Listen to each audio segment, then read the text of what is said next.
You ever tried to ask your wife to make a change? You ever tried to ask her to go to the gym, lose weight? Have you ever tried to ask your wife to be nicer or to take any kind of accountability? Did it blow up in your fucking face? For most guys, this does blow up in his face because he doesn't know how to talk to his wife in a manner that makes her actually want to change. And for the most part, most guys are not worthy enough in her eyes to make a change for her, because she can manipulate him, she can gaslight him, she can make him feel bad about saying stuff, and then nothing ever changes. She doesn't think this guy is so awesome that he's worth changing for. And in this video, I'm going to show you what you can do, some tips, some tricks on how to get your wife to actually take responsibility and to change. And we call this the pit to peak. This is a spicy topic. If you're a woman watching this, you're going to be like, fuck, Ed's kind of savage in this. The point is not to be savage. It's not to be mean. It's to show and highlight reality, the reality of the situation. And oftentimes, the reality of the situation is not nice to see. Most people want to hide from reality because they don't want to take responsibility of themselves. This is why you're not allowed to call out a woman's weight, because you will be fat shaming her. Why? Because she's already hard on herself about her weight. She doesn't want to be this way. We know this. And so society tells you, everybody just cover your eyes and just deal with the fact that she wants to be delusional about this, even though it's affecting her health, and it'll eventually affect her children because she refuses to do anything about it. And so society tells you that, and I'm just talking about weight, it could be anything, but society will tell you that it's easier and nicer to be delusional about somebody's hardships than to speak about the truth of it because you fucking love them. And so in order to do this, we have to open up the reality of the situation. We have to show them the cost of this behavior, and we have to show them the possibility of a better and brighter future. And this is the same in coaching. This is the same when I'm talking to guys like you. This is the same when I have men here in this studio and they refuse to see the fucking truth, so I have to smash them against the face with it. Not because I have to be an asshole or want to be, but because until they see the cost and the possibility of what can be different for them, people don't change. People change only when their back is against the wall and they have no other option. And it is hard, and it is rough, and it will lay you fucking low when you get backed into the corner and you have to make a change. This is why they call something an intervention. That's why they stage these things. Let's put the cost of this person's addiction in their face with everybody around, and maybe, hopefully, that's enough for them to actually hit rock bottom so they'll do something different. Now, you don't have to take this kind of an extreme, but I just want you to be aware that for somebody to change, you have to show them the truth. And they have to see the truth. And if you're not willing to speak the truth to somebody, and if this is your wife or your children or anybody else, if you are too afraid of the collision and to speak the truth, nothing will ever change. And you have to do it from a place of love. We're not going to have this conversation because I want something different. That's selfish. That's me trying to make the world change to make me happy. That's an ego game.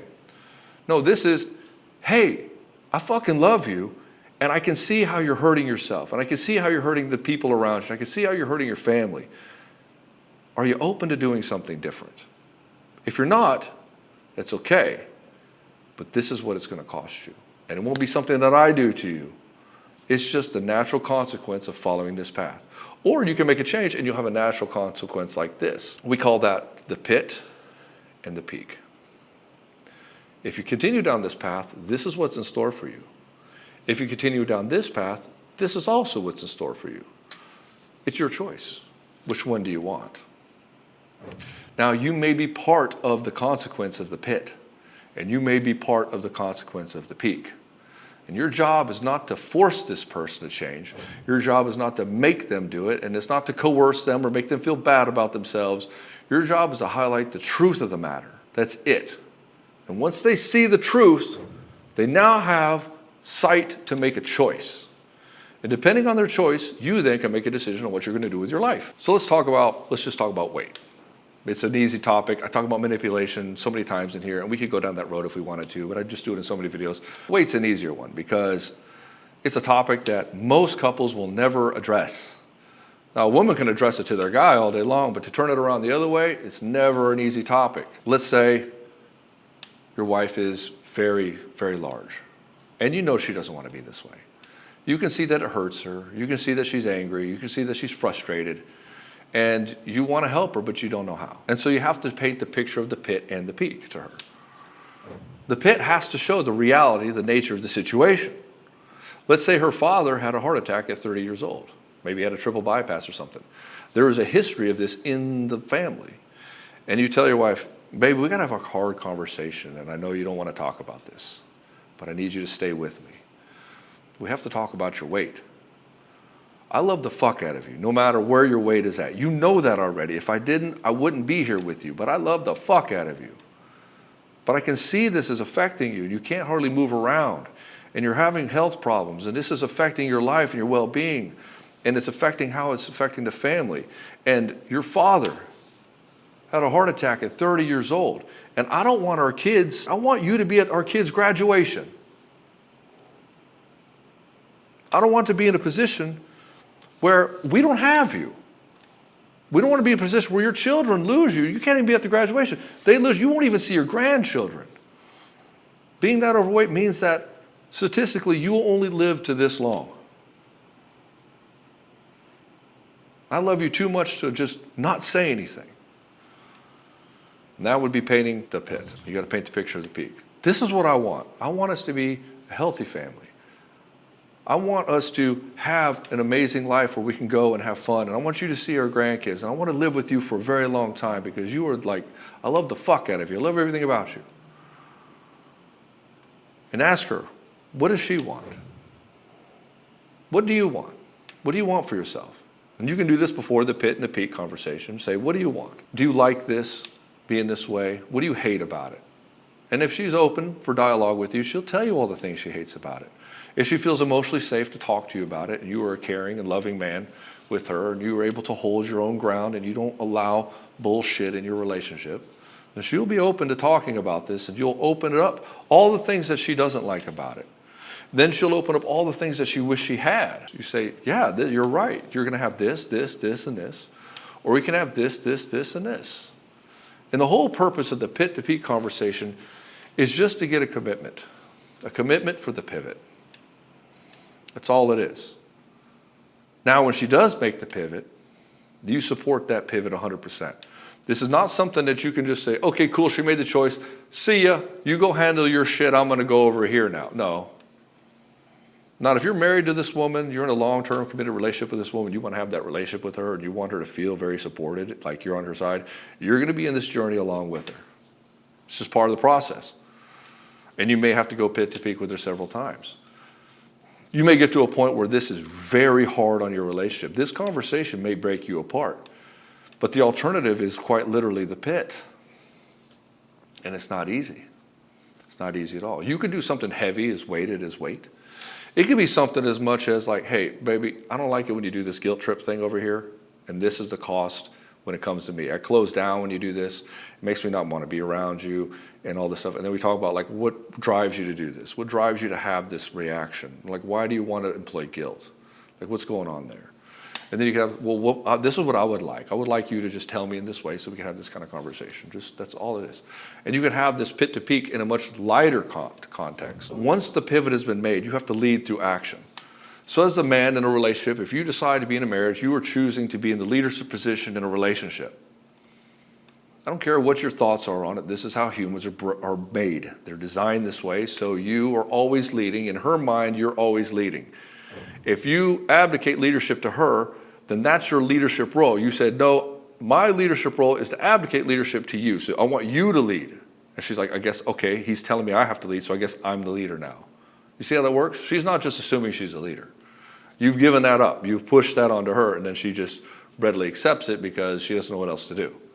And for most women, they're taught that they should be this way growing up, be a strong, independent woman and go lead and all this stuff. And so when you buy into this as well, she'll take it on, and oftentimes it'll completely overwhelm her. So you lead with action. You're the one that goes first. You say, you know what, baby, I will do whatever it takes to help you and support you in this endeavor. I'll move the food out of the house. I'll help you do a plan. I'll even go to the gym with you, whatever it takes. I will be there 100% of the way with you, and I will make it happen. So you have to be the leader. You have to go first most of the time. If you're a guy who doesn't have weight issues, well, then you're going to Up your weight game. If you're going to start going to the gym, maybe you'll start putting on muscle mass, whatever it takes. She needs to see that you can do it as well. You can't tell her to do some shit you're not willing to do. You got to lead by what you live. And so, oftentimes, you don't even have to have these conversations. You just leading by what you live, she'll see it and she'll say, oh, this guy is doing some big shit in the world and I don't want to lose him, so I guess I better rise to his level. If you're a high-performing guy, women know this very well. Like it's a pressure cooker for her. To be with a high-performing guy is a pressure cooker. A lot of women don't realize, they always say, I want this high-performing guy, this like high-value man who's like 6'2" and muscular, makes all this money, and it's like, you don't know what you're asking for. To be with that kind of guy means you're gonna have to be on fucking point in a lot of ways. If you can roll with that guy, he'll love and appreciate you forever. But you can't diminish that kind of guy because then you'll lose him. And so, for you as a guy, if you're already performing well in this area, you have to help her get to where she needs to go. Love and support her all the way. Keep encouraging her, keep encouraging her, keep encouraging her. You don't want to criticize her at all. You don't want to like talk down to her. You don't want to tell her how she's not succeeding or that she should do something different. You want to praise her in the direction that you want her to go. Your woman's going to grow through praise, not through criticism, not through correction, but praise in the direction that you want to go. And when we do the pit to peak, there is a lot of this correction. There is a lot of this potential criticism, and there's a good chance she's going to shut down. It's going to hurt her. It's going to hurt big time. She's not going to like it. But sometimes you have to go to this place. Sometimes it's what's required because the alternative is, well, the pit. Well, the pit is not just an imagination. It's not just a fantasy anymore. It becomes a reality. She won't see her kids at graduation. There will be massive health problems. You will be taking care of her. You will be visiting her in the hospital for weeks on end. There will be tons of this going on. And so it matters very greatly who you decide to marry. Because you got to look at this, like what are you getting down the line? But if you're already married to this person, this is what you'll have to do. But unless you're the guy who's willing to go the distance for yourself, you have no right bringing it up to her. There's no point. You'll just come off as a hypocrite. She'll see it as something selfish for you and not something that's good for her. She might think that anyway. She may come in here and just demolish you because you brought up something like this. And that is a real reality, that she will do this because people don't want to change unless they are absolutely forced to. They get backed into a corner. And if you're dealing with a huge issue like massive manipulation or some sort of personality disorder or mental disorder or weight things or maybe some sort of abuse or substance abuse or something, there's a good chance that when you do this, they're going to just stonewall you completely. And then, you're at this place where you have to make a choice. Do I stay or do I go? Most likely you'll end up having to go. Usually that'll be the only leverage point to get them to change. And then if they don't change, even if you go, well, then you know where you were at. And then that is what it is. You had to then move along and grow without them because they couldn't grow on their own. And they became this enabled person. And it doesn't help anybody. And it's tragic and it's unnecessary and it's ridiculous. But as a guy in a relationship, as a leader of a relationship, it's on you to make sure that things go well for you and your family. You have to be the guy. And this is how you have to hold her accountable. Most guys are unwilling to hold their wives accountable to be better people. And they let her emotionality run the show. They let all her victimhood and fear and shaming you and manipulation, gaslighting, guilt, they let her run the show on that game. And you get caught up in all that bullshit, and so she never has to be accountable. And so for most relationships that are healthy, well, not most, any relationship that's going to be healthy, both the man and the woman have to be accountable to themselves. This cannot be a, you can do it, but I don't have to. There can be no double standards. There can be no place where she's always right and never wrong. There can be never a place where she can manipulate, gaslight, or guilt you. And you have to be willing to step up to the plate and also hold her accountable to also step up to the plate in the most kind and supportive way possible. If you would like to learn how to do this with more specificity, check out Soul Seducer in the link below. That's why it's called Soul Seducer. Anyways, brother, I hope this is helpful for you. Hope it opened up your eyes for a few things. If you like this video, obviously like it, hit subscribe. You want to see more of them, and I'll see you in the next one.